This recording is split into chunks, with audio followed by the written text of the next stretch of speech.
ছেলেদের বন্ধুত্বগুলোতে আমি বরাবরই মুগ্ধ হই। ওদের বন্ধুত্বে না কোনো ভনিতা থাকে না, স্বার্থ থাকে না। গতকাল এক্সাম দিয়ে ফেরার পথে বাসে অনেকগুলো স্কুল ছাত্র উঠল। দেখলাম ওরা একজন আরেকজনের ভাড়া দিয়ে দিচ্ছে, একজন আরেকজনের ব্যাগ ক্যারি করছে, একজন আরেকজনকে বলছে, তুই যদি রেজাল্ট ভালো না করিস তাহলে কিন্তু ভবিষ্যতে এমন বাসের হেল্পার হবি।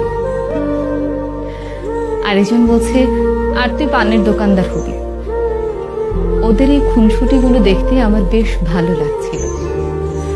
আমি জানি না সামনের কিছু বছর পর ওরা কে কোথায় থাকবে, কার জীবনের মোড় কোন দিকে ঘুরে যাবে।